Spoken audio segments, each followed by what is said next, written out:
recusei ser sócio do Esporte Interativo, que a gente tava negociando junto. Aí na última hora eu falei, cara, é o Maurício Portela, que tá agora na Live Mode e tal. Pô, eu falei, Portela, a ideia é muito boa, o projeto de vocês é legal pra caramba, eu nunca vi uma empresa com gente tão competente aí, mas eu falei, cara, eu quero fazer a máquina do esporte. E qual que foi a primeira grande matéria, você lembra? Cara, o primeiro furo ali que a gente deu foi muito engraçado, né? E eu sempre falo, cara, às vezes é por sorte, às vezes é por bom relacionamento. O Rodolfo citou um pouco, né? Eu tenho um princípio, e isso é um princípio que a gente traz de família, né? O Rodolfo falou, pô, eu aprendi muito lá, né? Imagina eu em casa tendo o João Miro, o Mauro, minha mãe, a Cesione, que foi editora de economia da Folha por 20 anos. Enfim, uma família inteira de jornalista. A gente sempre discutiu muito jornalismo e principalmente questões éticas, né? Pô, dilemas, coisas que você tinha de dia a dia, a relação com fonte e tal. E foi muito engraçado porque uma coisa que eu sempre tento fazer é assim, cara,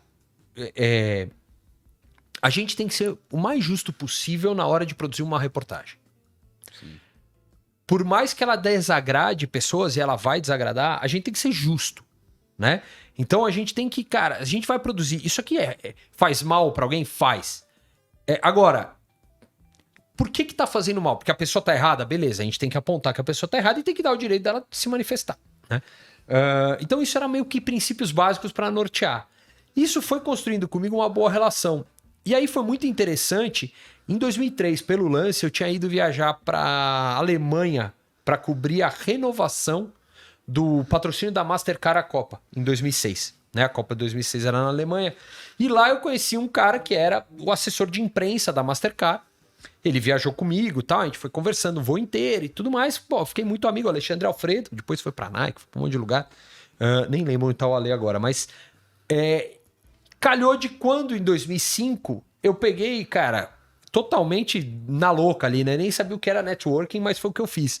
Eu fui avisando para as pessoas, tô lançando um site de negócio do esporte, chama a Máquina do Esporte, a ideia é a gente poder falar de quem investe, tá. Cara, e aí, o Ale, 10, 15 dias depois que eu tinha mandado, ele falou, pô, que legal. Aí, a gente era um site parceiro do UOL, aí caiu no Ale fazer o release. E aí ele passou pro Davi Greenberg, que hoje tá no McDonald's.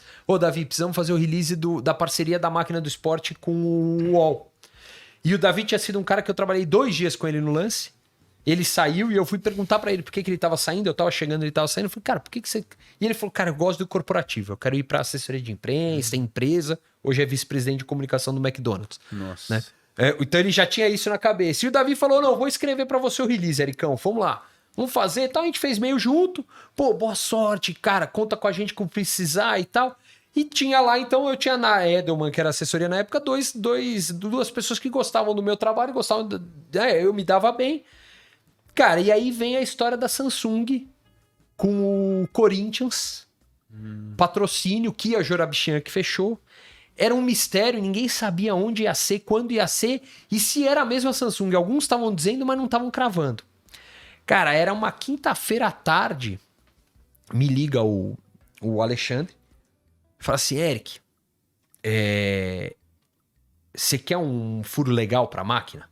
Só que você só pode dar hoje no fim do jogo do Corinthians. O Corinthians jogava naquela noite. Falei, claro, cara, o que é? Samsung vai ser apresentada amanhã 11 horas num evento em São Paulo. Passou toda a história do patrocínio. Eu falei, posso dar? Falei, cara, pode dar, mas nesse embargo e tal. Eu falei, não, sem problema.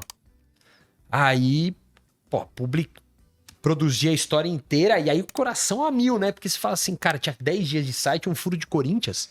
Uhum. Pô, na época o Corinthians estava em alta, né? Não, e cara, é furo de Corinthians, assim, um novo patrocinador do Corinthians. E olha que louco, né? Eu falei, né? 2004, ninguém falava muito disso. O Kia entrou no Corinthians em 2005 com a MSI. A primeira coisa que ele fez, cancelou todos os contratos de patrocínio que tinha. Só a Nike que não. Os outros cancelou. Foi estilo Textor fez agora com o Botafogo. Isso que eu ia falar. O Corinthians chegou a jogar assim, com a camisa lisa, jogava né? com a camisa lisa, tal, não sei o quê. Você lembrar o time do Tevez, do Mascherano, Carlos Alberto e tal. Aquele time tá com camisa limpa. E, cara, aí... Ele passou tudo. Cara, eu publiquei, os caras do UOL ficaram revoltados, assim, entre aspas, né? Porque, pô, tinha um cara setorista do UOL no Corinthians. E como é que o cara não sabia quando ia ser a coletiva? E é coisa louca, né? Quem é jornalista sabe. Pô, todo mundo diz, ó, a coletiva vai ser tal dia, tal horário com antecedência. E a estratégia do Ki era tão louca que ele falou assim, não, só vamos contar no dia 1 hora antes. E não tinha WhatsApp, não tinha nada disso, né? O celular era SMS no máximo ali. Cara, nessa hora, a gente deu o horário local, quem era o parceiro, quanto tempo ia durar o contrato. Quando isso aconteceu, você já tinha parceria com o UOL, então sai A também gente já no tinha UOL. parceria no UOL. E aí, o que aconteceu? O UOL não publicava a matéria nossa. Caralho. Não chamava. Por quê? Porque os caras foram cobrar o setorista do UOL, na época, e o setorista falou, cara, isso aí não procede. Só que aí entrou aquilo, né? Eu liguei bem feliz da vida na sexta de manhã pro UOL. Falei, cara, a gente tem a matéria exclusiva, vocês não vão dar? Não, mas é que eu virei e falei assim, ó, é o seguinte, teu setorista vai saber às 10 horas da manhã onde vai ser a coletiva e ela vai ser às 11 horas. Se quiser publicar, você publica, se não, beleza. É assim que vai começar a parceria?